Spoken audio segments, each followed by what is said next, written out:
Assalamualaikum warahmatullahi wabarakatuh. Halo teman-teman semua, bertemu lagi dengan saya Balkis Reza dari kelas 95 SMP Negeri 42 Pekanbaru. Pada kesempatan kali ini saya akan menjelaskan tentang materi bab 8, yaitu dampak sosial informatika. Saya mengambil subbab A dan subbab B dengan materi utama klasifikasi dan jenis-jenis peretas, perkakas peretasan, dan teknologi enkripsi data. Selamat menonton dan mohon disimak dengan baik. Referensi yang saya gunakan untuk materi kali ini diantaranya buku paket informatika Kemendikbud RI tahun 2022, buku paket penerbit Erlangga Kurikulum Merdeka, dan beberapa video YouTube. Pertama-tama kita harus tahu nih bahwa komunitas peretas itu terbagi menjadi 3 sesuai dengan tujuannya. Yang pertama ada peretas topi putih atau yang lebih kita kenal sebagai pahlawan di dunia digital. Mereka bekerja secara resmi untuk mencari celah keamanan demi memperbaikinya. Nah, lawannya ada nih yang disebut dengan peretas topi hitam atau yang lebih dikenal dengan sebutan cracker. Mereka ini memiliki niat buruk untuk mencuri data atau merusak sistem demi kepentingan pribadi mereka. Di antara keduanya ada juga nih yang disebut dengan peretas topi abu-abu. Mereka berada di wilayah tengah.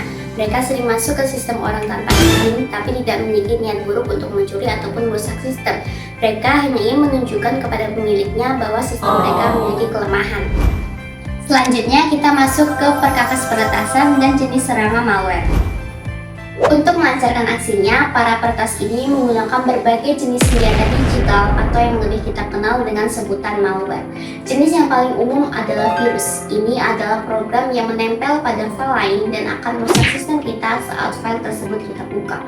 Lalu ada yang lebih berbahaya nih, bernama worm, karena ia bisa menyebar sendiri melalui jaringan internet tanpa perlu bantuan manusia sama sekali. Kita juga harus waspada terhadap yang namanya Trojan Horse. Sesuai namanya, program ini berpura-pura menjadi aplikasi yang bermanfaat padahal di dalamnya terdapat intrusi jahat. Ada juga spyware yang bekerja seperti mata-mata untuk merekam apapun yang kita ketik, atau bahkan mengintip melalui kamera perangkat kita secara diam-diam.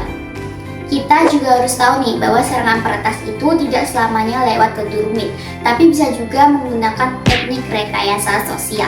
Ini adalah manipulasi psikologis agar kita mau memberikan data informasi atau pribadi secara sukarela. Contohnya adalah phishing, di mana peretas memberikan pesan palsu yang terlihat resmi, atau pharming yang mengalihkan kita ke situs web palsu saat kita sedang berselancar di internet. Serangan yang paling ditakuti saat ini adalah ransomware, karena ia bisa menyandra atau mengunci semua file kita dan meminta uang tebusan berupa mata uang kripto. Terakhir, ada serangan DDoS yang menggunakan jaringan internet zombie atau botnet untuk membanjiri sebuah situs dengan trafik palsu, sehingga situs tersebut lumpuh dan tidak dapat diakses sama sekali.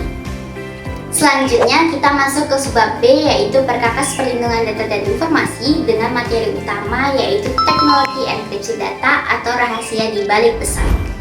Setelah kita tahu berbagai ancaman tadi, sekarang kita bahas bagaimana cara melawannya. Senjata terkuat kita saat ini adalah teknologi enkripsi data. Sederhananya, enkripsi data itu adalah pengubahan data asli yang dapat dibaca menjadi kode rumit atau rahasia sehingga tidak bisa terbaca sama sekali. Jadi, saat data kita dikirimkan melalui internet, tidak akan ada yang bisa mengintip isinya, apalagi membacanya.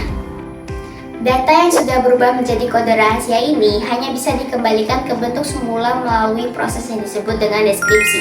Itu pun hanya bisa dilakukan jika si penerima memiliki kunci digital yang tepat. Bayangan seperti kalian mengirimkan surat dalam kotak yang terkunci rapat. Walaupun surat itu dicuri di tengah jalan, si pencuri tidak akan bisa membaca isinya karena tidak punya kuncinya. Teknologi ini sangat krusial, terutama untuk menjaga keamanan transaksi perbankan atau rahasia militer. Tanpa enkripsi yang kuat, data pribadi kalian akan sangat mudah disadap oleh peretas, terutama saat kalian menggunakan wifi publik seperti di sekolah atau kafe. Untungnya, aplikasi yang sering kita gunakan saat ini seperti WhatsApp atau Telegram sudah menggunakan teknologi end-to-end encryption. Artinya, data kalian benar-benar aman dan hanya bisa dibaca oleh kalian dan orang yang kalian kirim pesan. Bahkan pihak aplikasinya pun tidak bisa mengintip isinya apalagi membacanya.